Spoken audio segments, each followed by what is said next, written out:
guys, welcome to Thanks I Ate a Podcast. Our guest today is Holly Robinson, who's a marketing consultant here in Seattle and also the co-owner of Sunny Hill out in Sunset Hill. Do you guys call it Sunset Hill or Loyal Heights? Sunset I call Hill? it North Ballard. North Ballard. People, there's so many little neighborhoods. Yeah. I used to live a couple blocks from there, and it was technically Loyal Heights, and no one knew what that meant. Yeah, and I'm like, it's by Golden Gardens, and they're like, oh. But up the cliff, like not down by the beach, by the stairs. Yeah. Yeah, the stairs to the dog park. We're at the top of the stairs. Right. Hey, Jeff, how are you doing? I'm good. I don't think I've ever heard it called Loyal Heights, but now that you say that, I do see it on like Google Maps when I'm like looking at directions. I don't know if it says Sunny Hill or like you have to zoom in further to get to Sunny Hill, or not Sunny Hill, Sunset Hill. But I've always called it Sunset Hill.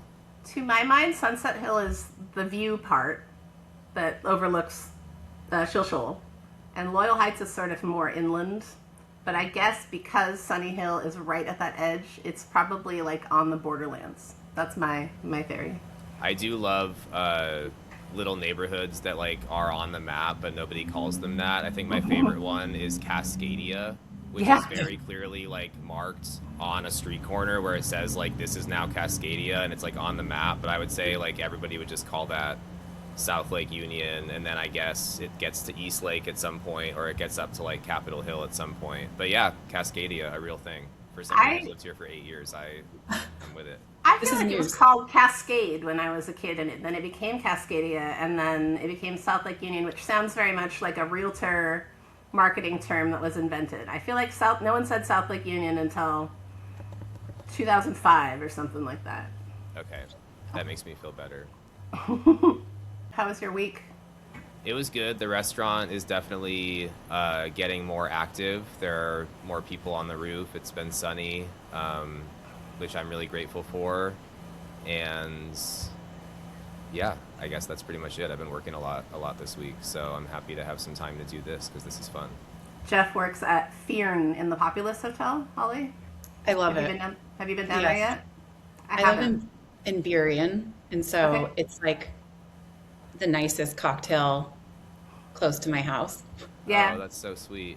I feel like that's definitely not true. There's so many great spots in like West Seattle and Burien and even West Seattle's 20 minutes from here, whereas Pioneer Square is 12. Oh, okay. Oh, I guess, yeah, 'cause it's just straight off. Well, yeah, it's just straight up the highway, whereas you have to get off the highway to go to West Seattle, even if it's just like to White Center. That's still probably takes longer to get to White Center than it does to Pioneer Square. Where do you like to drink in Burien? I always think Burien is such a great food town. It is an incredible food town. Yeah. It is. It is. I love it down here. But I do think like that access to Pioneer Square is helpful, and it's a lot closer than you think. Loretta's is super close, and South Park is super close. So you have Left Bank and Uncle Eddie's and all those places. And then here we drink at the Hobnobber. Okay, great. Which is owned by like the Hooverville people. Bought it a while back, like maybe 10 years plus years ago. But it still carries that same. Is it still crusty? Yeah. Super crusty. I remember it as being very crusty. I haven't been there in about 10 years. What's that other place? I think it's called the Fireside. Do you know what I'm talking about? Fireside is great. Yeah, that's a nice spot too. We get dinner there frequently. Yeah. Lots of good little places. I like that there's a restaurant there called Tomo, but it's like a little sushi joint. And they have incredible service. I've gotten sushi there a couple times, and it was awesome.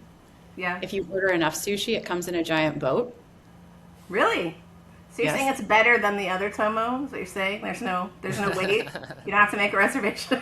Very different Tomos. Very different Tomos. Also a good spot for a cocktail close to my house if you want like a more elevated cocktail. But yeah, Fearn is incredible. I love that. It's where I like to take people from out of town where they want that at. It's certainly beautiful. This is perfect too, because I didn't realize that you were in Burien and we're kind of close to all that. Because what I ate this week that we're going to talk about later, I'm definitely going to be talking about like Burien/West Seattle. So it's the Burien episode. It's the Burien episode. Meg, how was your week? Oh, it was all right. As I mentioned, Stephen's mom passed away on Sunday, so we've been swamping at her house, which is sad.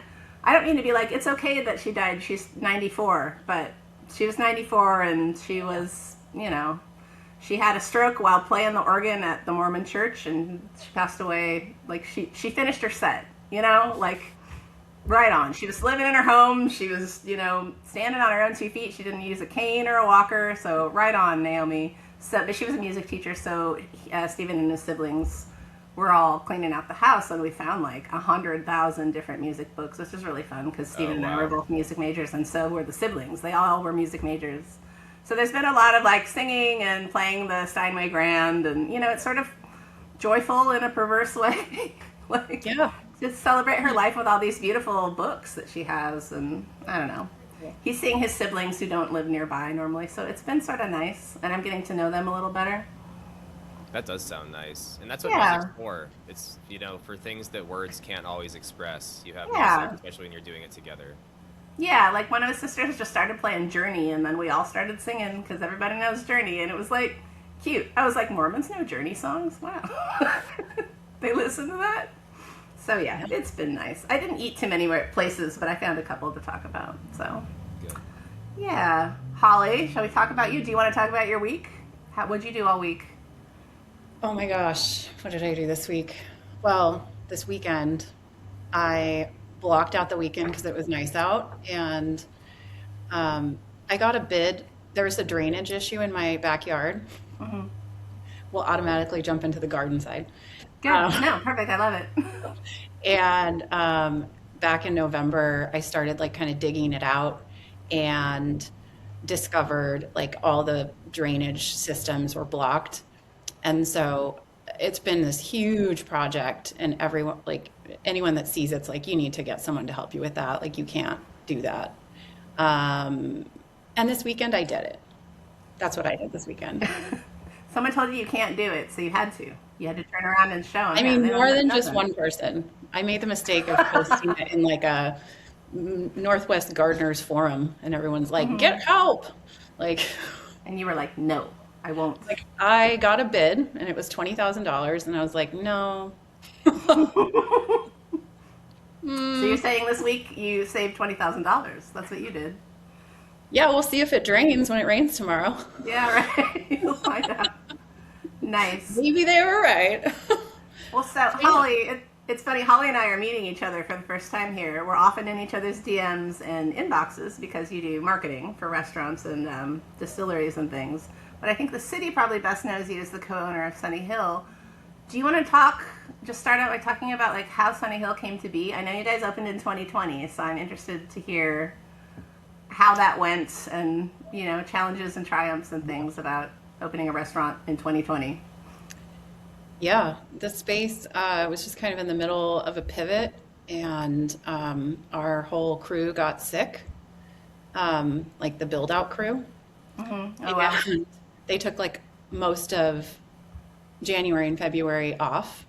Mm-hmm. And so we were a little behind schedule, and then COVID ensued, and we kind of like had to open, we had invested the money, Right. and just tried to get everything online as quick as possible. And the neighborhood really came out to support, and it just like has never really gone away, like that local community support. And in April 2020, there wasn't a million places doing smash burgers and Detroit style pizza like there is now. Yeah, right. But it's like fast forward 6 years. Yeah. But we have like an incredible roast chicken up there, and the veggies, and I co-own that with Jason Stoneburner, and so we have an incredible front of the house staff. We have a general manager. Matt actually was up there for 6 years, and we had his going away party last night wow. at Holy Mountain on Finney. Okay. And he is going to go down to Little Beast, be the GM down at Little Oh, Beast. wow. And Great. we have a new GM for the first time in 6 years, which is exciting.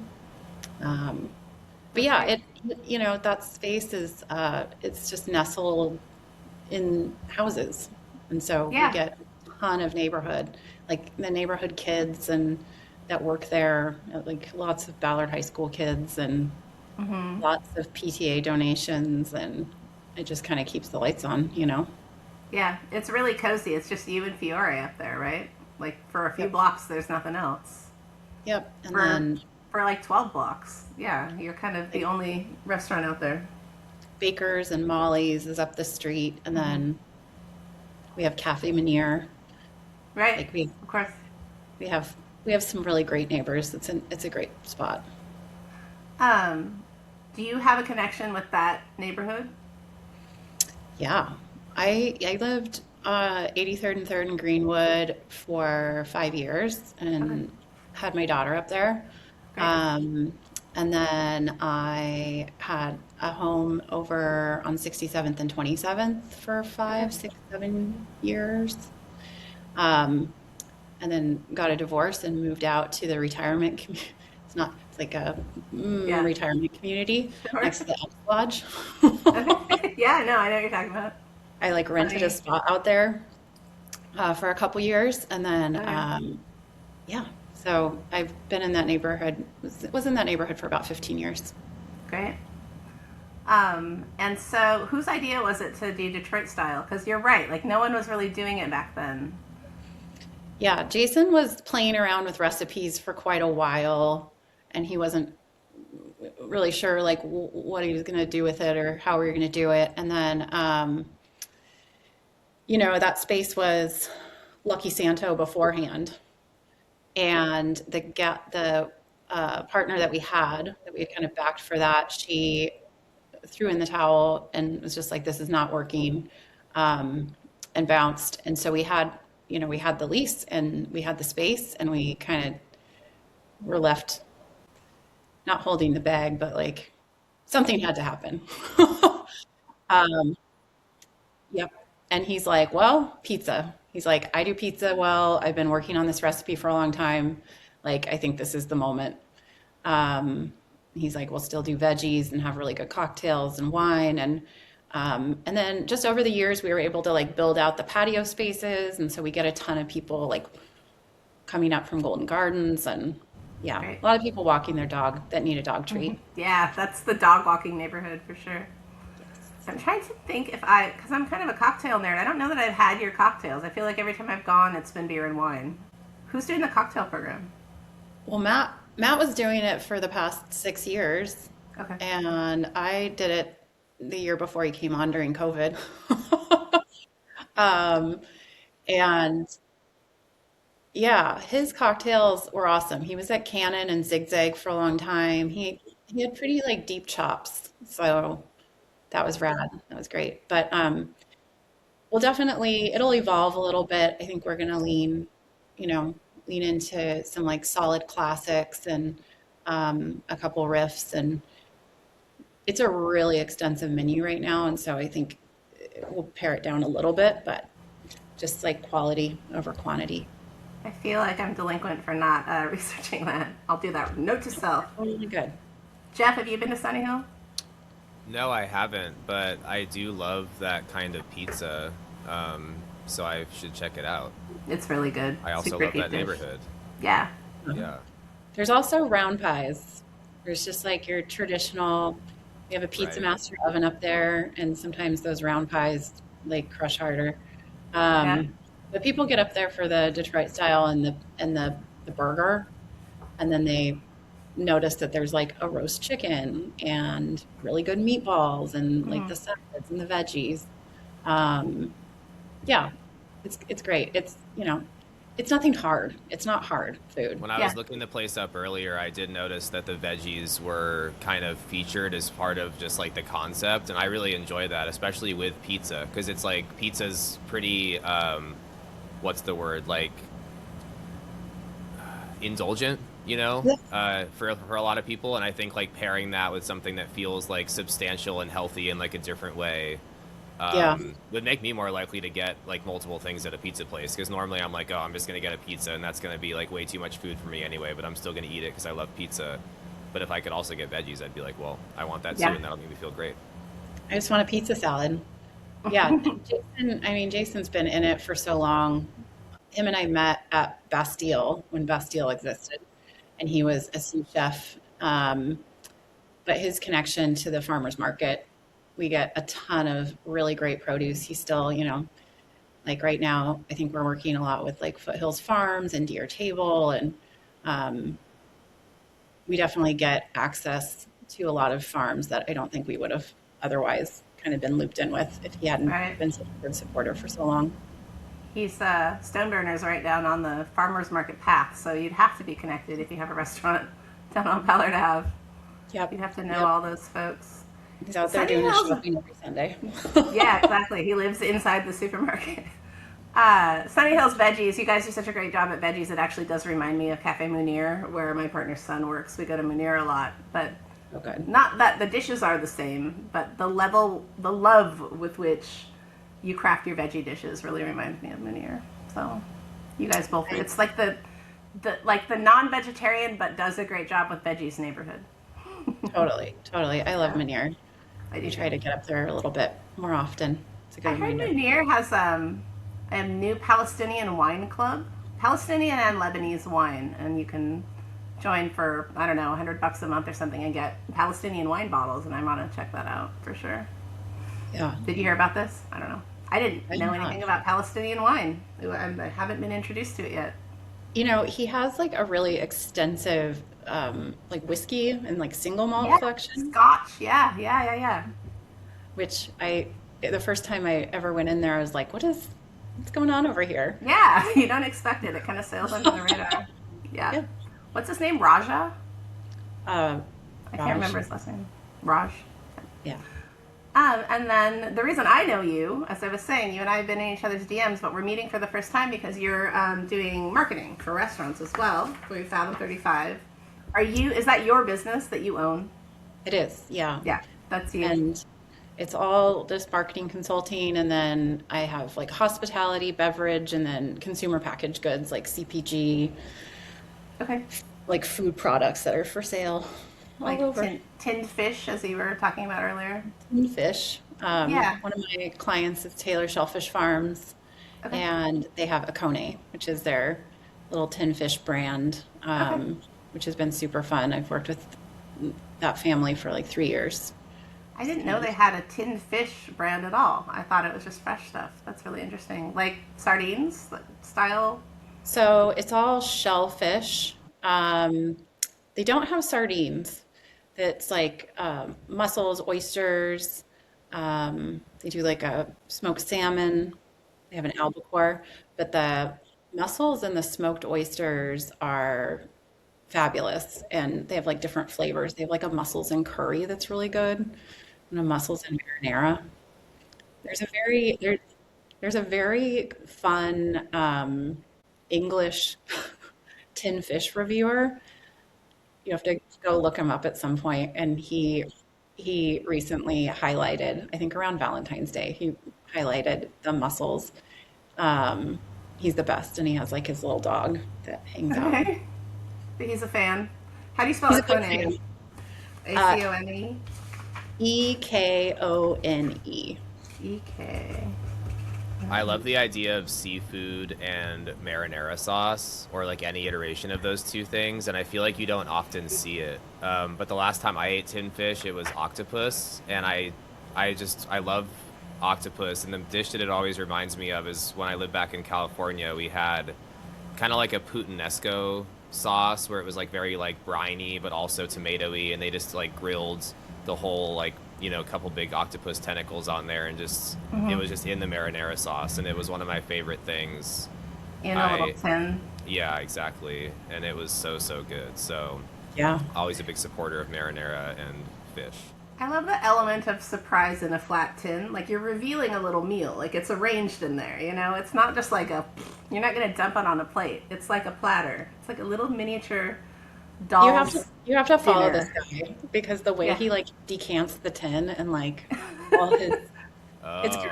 It's really I wanna know good. about that. Yeah. I do too. Yeah, what's it? You don't know his name? We'll find totally, it. totally spacing on it. We'll find it. He's like one of the top guys. He'll pop up. The top tin fish critics. There's a lot out there. You'd be Are shocked. they really? We're delving into a world I don't know anything about, He's really. reached the zenith of tinned fish reviewing. He's on Yeah, top Wow. of his game. yeah, Love it. yeah. There's lots of like tin fish puns with them too. It's a whole world. Okay. It's a whole world. That's It's really amazing. fun. Um, but Jeff, to your point, Oconee does have an octopus that is incredible. I'll have to get you Nice. guys some I tins. want to eat all of these things. Do you know where you can buy them? Like, is there a shop I certainly that I can do. send to? That's your job, Holly. You can order them directly, and then they're at, PCC, Met Market, Okay, all your great. sweet boutique. I'm gonna do it. Well, You have a client that I really like, which is Westland whiskey as well. Do you want to talk to me about how you got involved with Westland? They do a whiskey that is aged in oak barrels made from the PNW, the only oak tree that's native to the PNW, which is the Gary oak. And my yard has two big Gary oaks on either side. Like, my house is sheltered under a canopy of Gary oaks, and I got so excited that they were doing a local oak barrel whiskey. Ariana. I felt very like PNW when I was drinking this whiskey. And so then I became a fan of Westland that way. Can you tell Yeah. me how you got involved with Westland? Totally. So Westland was one of the first Washington distilleries to open. And I had a distillery.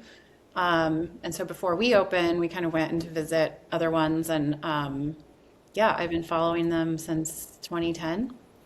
And I guess Phoebe, who runs like a ton of different parts of their customer facing side of the business, her and I had worked together a long time ago. She was at SIF, and she was running like the SIF parties out of Bastille, and I was doing the events at Bastille. So her and I kind of connected then, and she eventually moved over to Westland, and I had Big Gin, and we've always like followed each other and admired all the fun stuff that's happening. And yeah, they were looking for just like a little local, like Pacific Northwest support for media and outreach. And typically I won't bring on like PR exclusive clients just because PR is so hard and it's like nothing is guaranteed. But I love Westland, and I obviously like knew a bunch about the brand already because I had followed them for so long and came from the industry, and I met with their team and fell in love with them. Like, they have just the best people working there. So yeah, we got them a little bit of Pacific Northwest love and helped them throw a little party for Watch Post is like their newest SKU. It's a little bit more affordable. It's just like a little easier, not as complicated as their flagship single malts that they've been doing this whole time. Yeah. So they started that Washington State only, and then they just expanded to New York. They just launched it Oh, in New cool. York, so that's kind of cool. Jeff, do you know Westland since you're a bartender?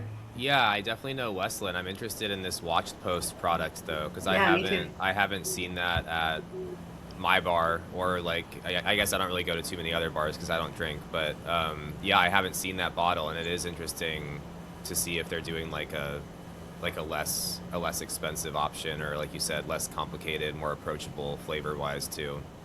Yeah, we had the launch party over at Hooverville, and it was awesome. It was so fun. They had a food truck or two, and very not as like not as fancy as you would think from Westland. Very approachable, very just easy, which sometimes is all you need. What's the price point on that? Do you know? Well, I want to say between 30 and 40, Oh, depends on wow. where you're going. Perfect. Great. That's really Yeah. affordable. Wow. When I realized that you were a cocktail person, I kind of started racking my brain to think about like what my opinion of cocktails are right now, because I feel like I just, I know a lot about cocktails too, and I've been doing it for a while. And I guess where I'm at is that I think this is a perfectly timed product, because it's almost like in some ways, because of COVID, we've like gone back in time a little bit as far as like the knowledge people have about drinks. Like when I started in like around 2011, I think, people were very much excited about drinking cocktails that they had never heard of. Like, I think the Death and Coke book was about to come out, and like all these things that kind of raised awareness for like, hey, like people are making really good cocktails, and like there's more alcohol being imported, and people are becoming more aware of classic cocktails. And so back then, it was really fun to like turn people on to things that we kind of take for granted now. But it's like, oh, like have you ever had a bee's knees before? Like that's something that like if you get that here and you like it, you can go to other bars and also ask for it, you know? And like I just remember realizing that that was kind of like a cheat code very early on, was to like not only give somebody a good drink there, but tell them that like that's something that they can now have as like an order that they can go, and like the bartenders should know how to do that.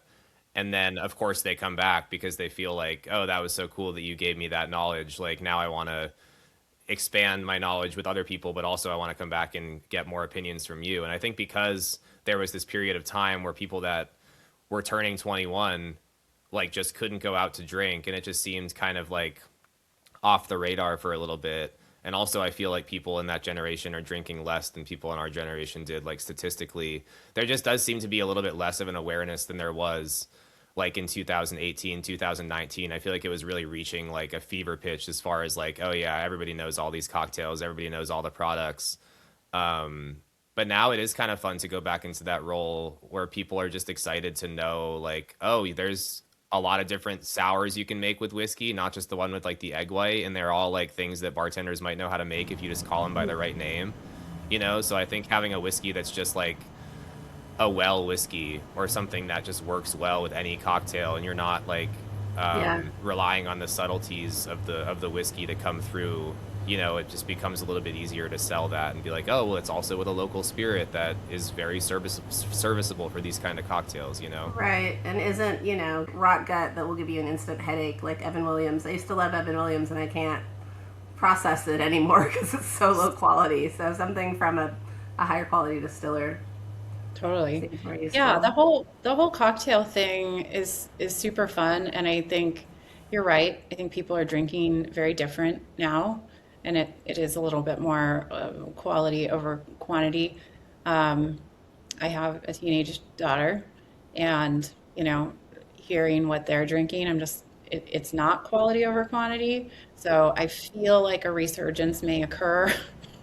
Yeah. Just give it a little time.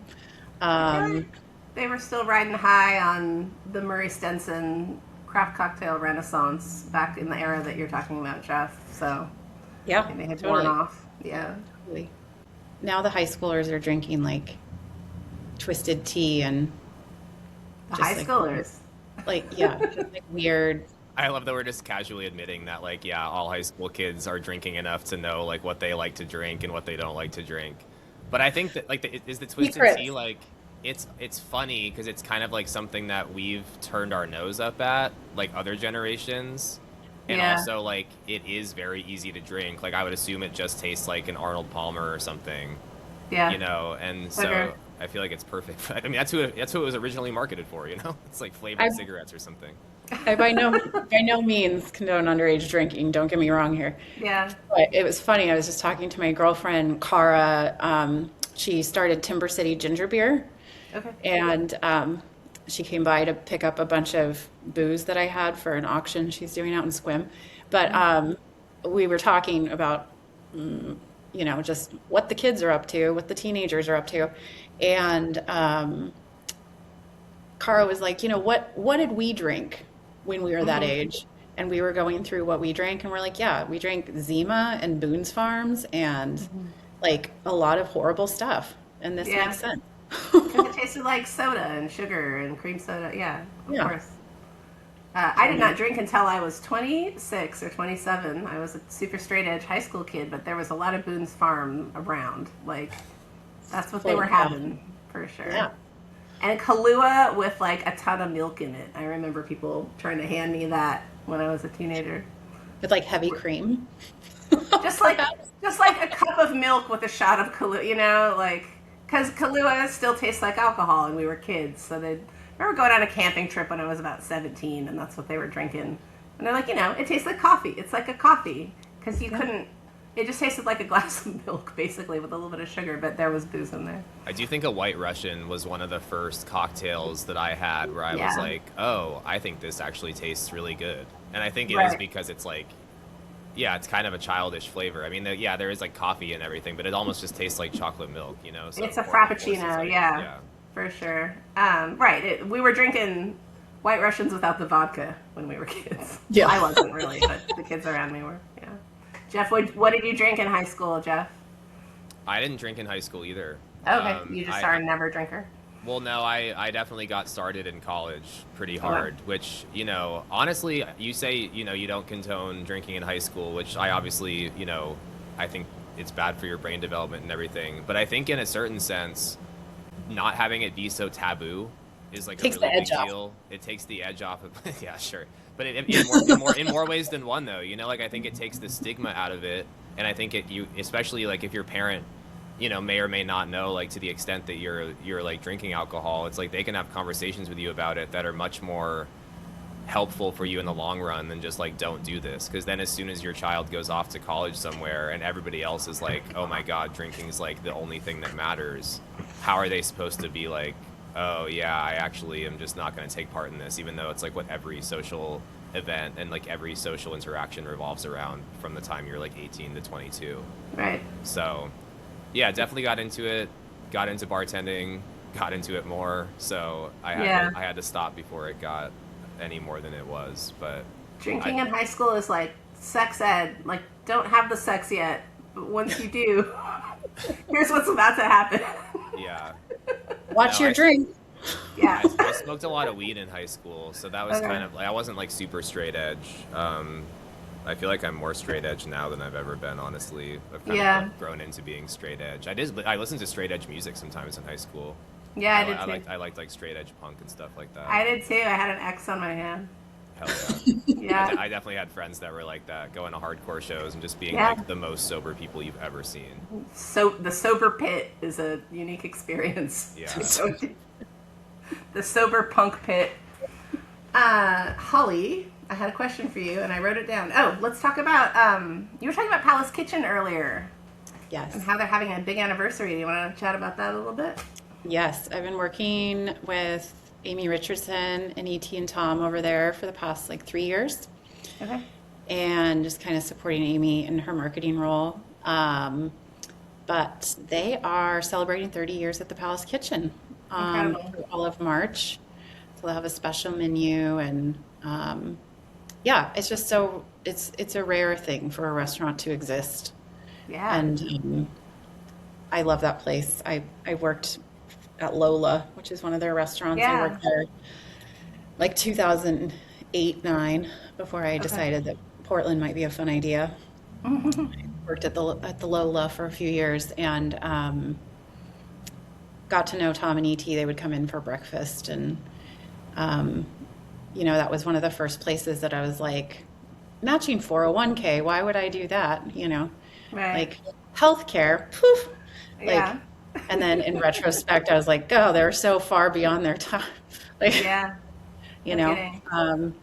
but their anniversary will be great, and that restaurant itself has like brought so many culinary people to Seattle, and the folks that have like come through that kitchen has been pretty incredible. So,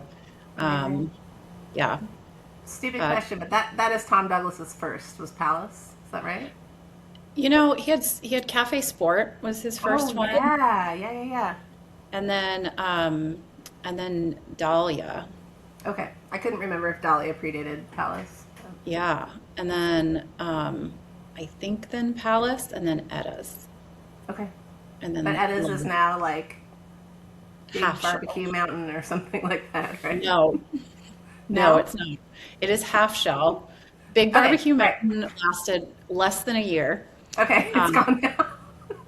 See, I need Mark DeJoy to keep me up on news. You would know. I mean, ask me where to get cheap oysters. I have several places, and half shells. They do an incredible happy hour, and it's not just in the bar, which is cool. What was it actually called? I know it actually wasn't called Big Barbecue Mountain. What was it called? I wrote the press release for that. What is it called? What was it called? It was. I think I sent you that press release. I'm struggling to figure out how they didn't just land on Big Barbecue Mountain, because as It's soon as you like, said that, I was like, that place sounds awesome. It sounds like a place where you could like play mini golf and also have like barbecue sauce all over it your had a face. silly name. It was like Big Rock Candy Mountain, but it was barbecue version of that. I can't remember. Oh. It's gone now. And it was also so good. I went there Oh, several really? I times. never tried it. Oh, it was really good, but it just like never got legs and people were not into it. You know, the market is a unique place because, you have so many tourists and you have the cruise ships and um, people just kind of need to fall into something that is uniquely Seattle, which I think they corner that seafood situation down there. Um, and then Loretta Douglas, Tom and Jackie's daughter, has been kind of taking a lot of the styling reins and that sort of thing. And she had a big hand in half shell. Okay. It's a sweet place. Like it's a really sweet place. I'm And they've looking been, up what it was called. I'm sorry. Go on. What was that is place it called? Edda's Edda's Big Mountain Barbecue. That's it. Edda's Big Mountain Bar. Right. Yep, that makes sense. Sorry to interrupt you. I had to know. I had I to just find struck out. it from my mind. There's too much, and sometimes you have to get rid of the old stuff. Yeah, that's true. A finite file space in your brain. It's true. That's exciting about Palace. I haven't been there a long time, but I remember like it was one of the most important restaurants in the city in the '90s, in the early aughts. Like it's endured since then. It It's didn't endured. fizzle out like everyone might expect. Yeah. Yep. That's really exciting. Another restaurant that you were talking about, I think in email, was Uncle Dom's, Yeah. which is it's on, I always mix up Pike and Pine. It's on Pine, in that Yep. big complex that has like 5 different restaurants in it, right? Pine and Summit, Travis Rosenthal has Pike Street Hospitality Group, so they have like Rumba and Inside Passage, which I love. Right. Honey Hole Sandwiches, he got that from after all the weird owners. He like took Right, it he bought and Honey Hole. Yeah, that's right. When the people just yeah, I think disappeared. so. Yeah, I remember that. He has Honey Hole and then Aqua Verde Cafe over in the U Right. District is his. Where you can eat tacos Um, with your feet in the water. I love that place. yeah, he has In just like Portage Bay. super cool teams that run all those different properties. And then he got that building, I want to say last June, and I met him at a Seattle Hospitality Association meeting. I like presented from like a marketing standpoint, I guess. And I met him and he's like, I think I might have a project that could be interesting. He's like, I'm opening 4 places, but I have to do it like really quick because I got this building and Yeah. we're on a timeline here. Like a restaurant mansion. Yeah, there's Yeah, it's so you like vast. walk in and he like brought back Bar Tango, which Tango's, an institution that closed in 2019. And so you have like the great bar experience over here. And then to the other side, you have Uncle Dom's, which is named after his like pseudo uncle who's down in Tacoma, who's just a sweetheart. And the 2 times I've been in Uncle Dom's, 3 times I've been in Uncle Dom has been there twice. And he Oh, like he's there. He's he on takes the site. place up and he like walks the floor and checks in with people and Wonderful. yep, it's great. It's Italian American is the Yes. gear that they're going for. Yeah. Really good It like looks linguine and clams. We're talking about okay. shellfish. The bar looks amazing. It's like those red pleather seats from the 70s. It's got a big 70s like glam vibe in there, like old spaghetti factory, but not a chain. Like whatever the interior designer for the old spaghetti factory was inspired by, that's what inspired Uncle Dom's, I think. Yeah, it's awesome. They have the big sign and I don't know, Giant neon another sign. just like incredible staff that work there. Yeah. Like I don't know if it's just because I worked in restaurants for so long, but I just admire these teams of people that like keep the wheels on. And I just like, go in and I'm like, what are you putting on social media? And did you send out email marketing? And can I like do this other thing for you? And these people are like, we're like here like every day, like just like making this great, like just, get out of our way. But yeah, so I have a lot of respect for especially the teams in that building. It's just like Leanne, who's the general manager of like the whole space, because they have Double O Burger on that side, which is like a burger takeout window, and then upstairs they have like Cantina del Sol, which is open in the summers, and then they have like a little taco truck up there. Yeah, it's a massive environment, and Leanne's just crushing it, like that whole team. That place has everything. Yeah. Um, Real quick, and you can cut this part later, Jeff. Is there anything else you want to talk about? We haven't talked about veggie gardens yet. We can talk about what we're planting. Yeah.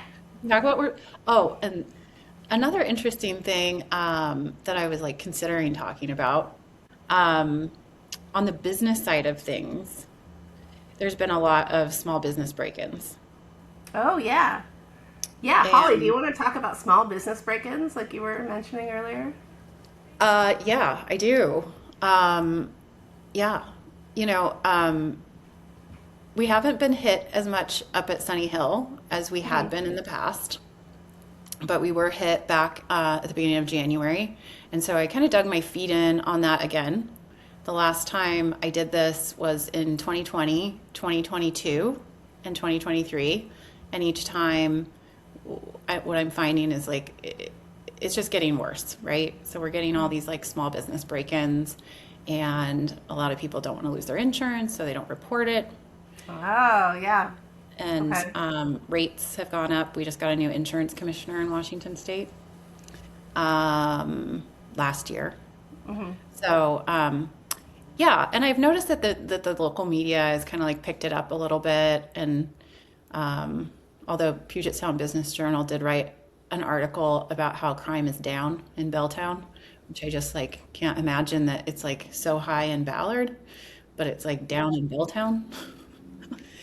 Anyways, you know, I've talked to a ton of small businesses, and everyone's just, you know, I met with Dan Strauss a couple times, who's the Ballard City Council guy, and talked to the lead detective for the city, and just kind of like went down this rabbit hole and have a little group of people going down the rabbit hole with me. And what I'm finding is like people aren't reporting, and so the stats are really skewed. And so we're losing support, but they're not reporting from like 2020 stats, right? Like back when we didn't actually have a police force for a number of reasons. But yeah, so I put together a little spreadsheet and had a bunch of businesses fill out like when they were broken in and like how much was the damage and did they report it. And like it was just wild to see like how skewed the stats are. And it's a bummer. It's like, you know, these are costing like $5,000 to $10,000. I don't know how you guys are doing down at Populous if you're like dealing with any of that. I think you guys have like a security guard down there, but Yeah, I was gonna say that's a real high value asset there. So they protect that with their arm to the teeth down there. yeah. Yeah. But isn't Pioneer Square and like Magnolia the same city council person?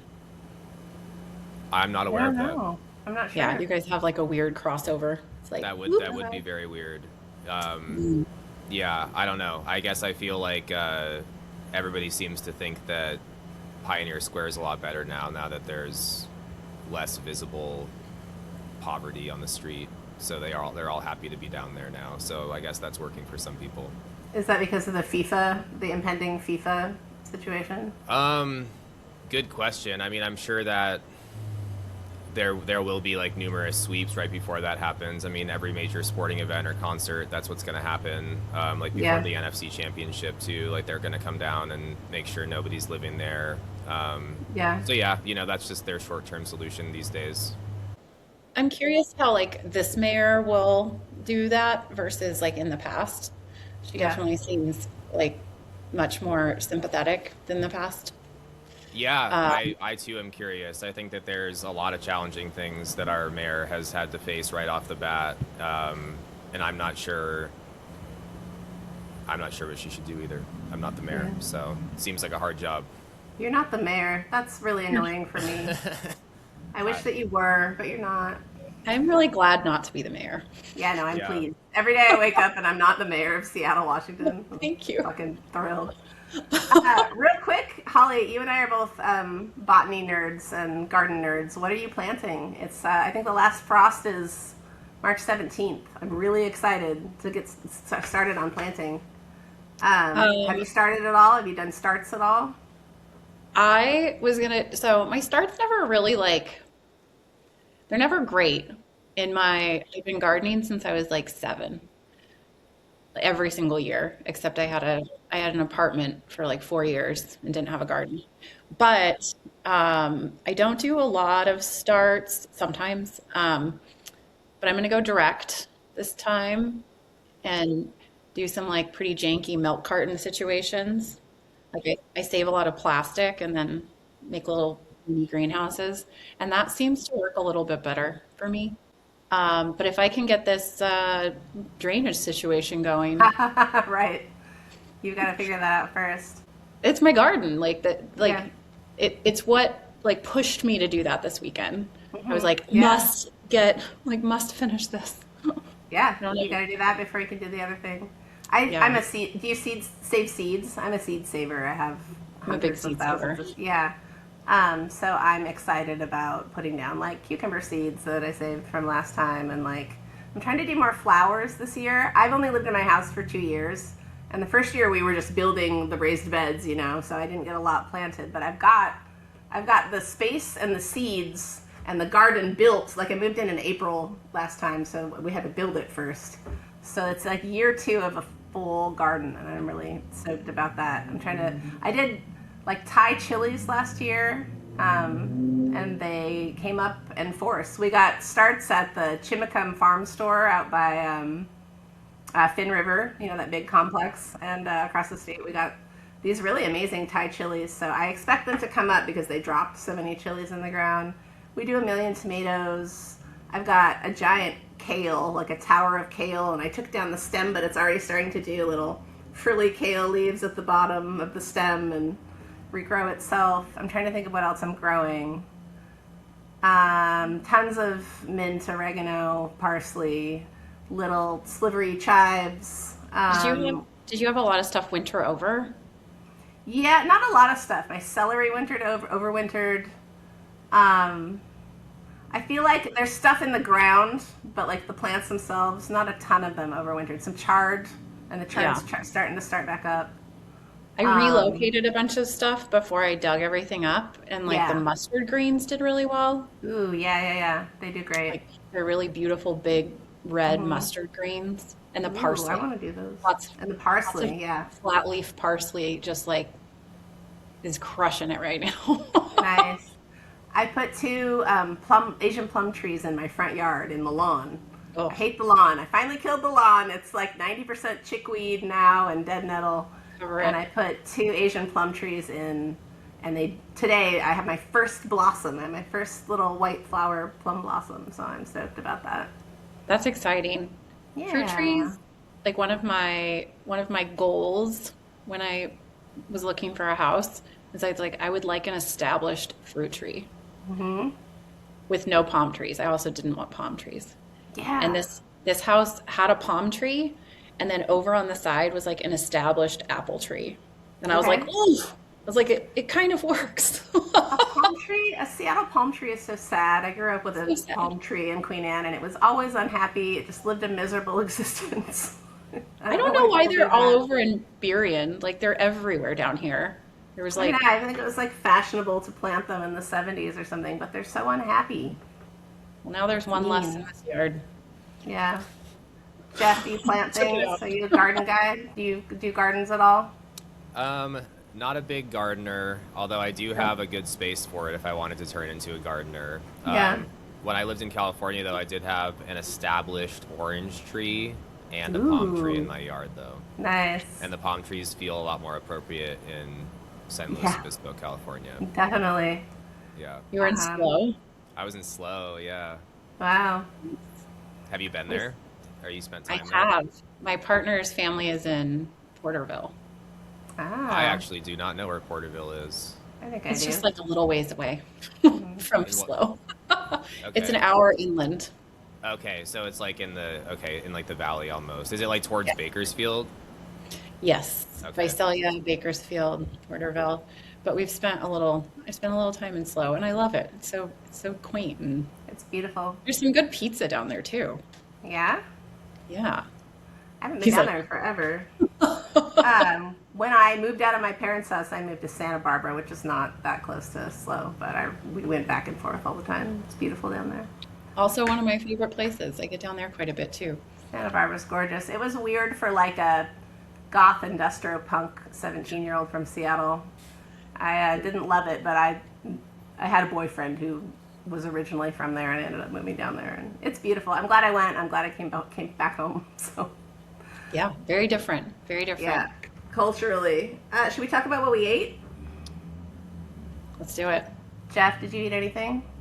You know, I'm gonna talk about a place that I went to and that I was really excited to be at, but I actually didn't eat the food. So I will talk conceptually about the food. Okay.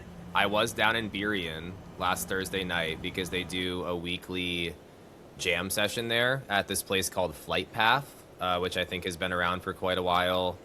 I have a couple notes here because I actually met the owner outside, Dan Austin. He also owns the Bridge and the Point. The Bridge is in West Seattle and the Point is in Burien. And then he used to own Peel and Press, which to my understanding was a pizza place. So I figured you might be aware of that. He's also the person that does the Summerfest, or he's like part of the Summerfest in the Junction District of West Seattle, which is like a big music festival. So I just kind of wanted to shout out at least Flight Path because it was a really awesome environment. It seems like a really good place for just like community in general. Like they serve food all day, pretty late into the night, and it's just one of those menus that kind of has everything. It's like a pub. They got pool tables. They got a stage for music, obviously. The event that they had there on Thursdays is pretty established as well, so there were definitely some really cool musicians there, and I'm going to continue trying to go down there. But he seemed like a guy who was like, you know, at his restaurant on a Thursday night. He seems like somebody who is a good restaurant owner. So, I mean, as much as I know about him, I hope I'm not like putting my foot in my mouth here, but he seemed like a really nice guy, and I was really impressed with the way he was running things. Holly, do you know that guy? Do you know this bar?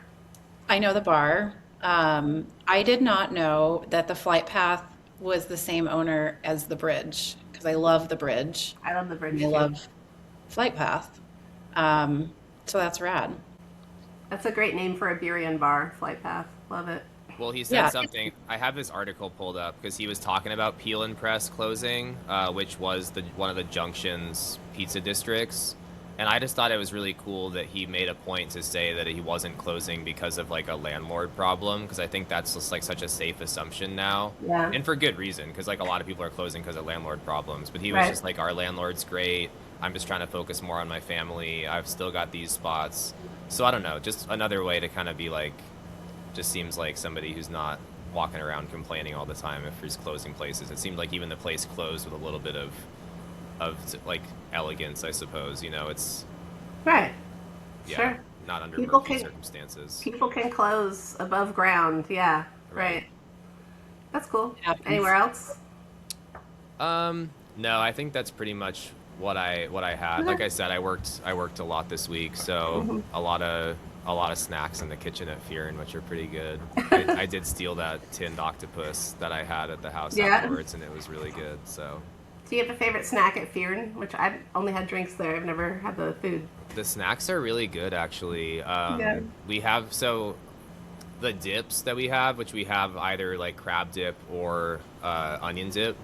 We do it with house-made chips, and the house-made chips are just something that, like, you know, it's like when you go to a place and they have like a popcorn machine or something, and you just get like a bowl of popcorn when the Yeah. server comes up to your table. It's like the chips are just so good that like I would just immediately be like, can we get some chips? Like as soon as we walked in. But you get them with onion dip or the crab dip, which is hot with like breadcrumbs on top, and it's really good.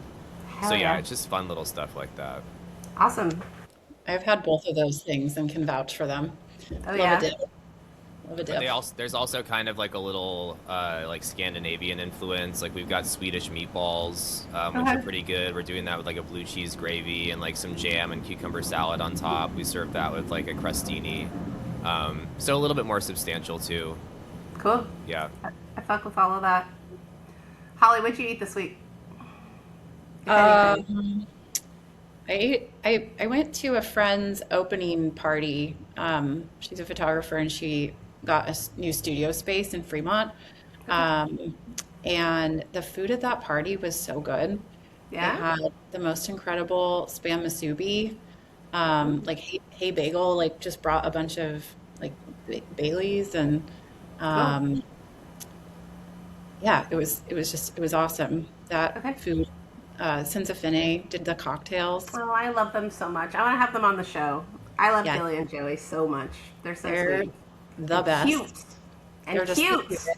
They have the sweetest little Yeah. tasting room in Magnolia, Yeah. that everyone should go visit.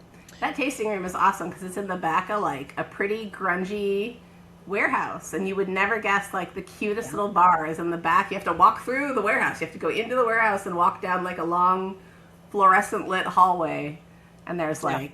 like a bike repair place and like some industrial equipment and like I think a coffee roaster is in there. And then if you look at the very end of the very long hallway, there's a little like neon sign, and there's an adorable little tasting room in there. Yeah, They're it was great. just like all my favorite little snacks were like out on this table and they were Hmm. serving their cocktails over here. So it was Great. great. Awesome. Um, and then Burien one, I have lots of Burien ones, but El Centenario is this, it used to be like a big pizza place forever, and now it's a big Mexican restaurant, and they just have like the best carne asada plate. And yeah, I've like great service. They have these big booths and like have a giant bar. And everything I've gotten there has just been incredible. Their salsas are actually hot, like they're a little No spicy. kidding. Yeah. And What's it what's it called? El Centario, El Centario. I've never heard of it. I'll write it it's down. it's up the street from the Hobnobber, so you can go Okay. grab dinner and then it's just kind of, I mean, everything's kind of close right there. And then Sure. another exciting thing that I didn't eat there, but I keep seeing their sign up and I am curious if anyone has heard anything about this, is the San Fernando roast chicken place is going to open in Burien. Oh, because there's one in like Edmonds, right? I know of the one that's down on MLK. There's like Oh, I one didn't in even know about that MLK. one. I didn't realize that there was one in Edmonds. Is it? It's like on 99. It might be Linwood or something, but it's on 99, like in one of the many strip malls. And I've only ever seen it as I zoom by. And Maybe for all I it's know, it's not even there anymore. I'm not sure, but I remember seeing it and being like, "Is that Peruvian?" I think that's what Yeah. they do, is Peruvian style chicken. Yeah, totally. And so Cool. very excited about that. It's across the street from Taco Time down here. Yeah, They've had that's their opening, awesome. so you can sign up for a while. Cool. Great.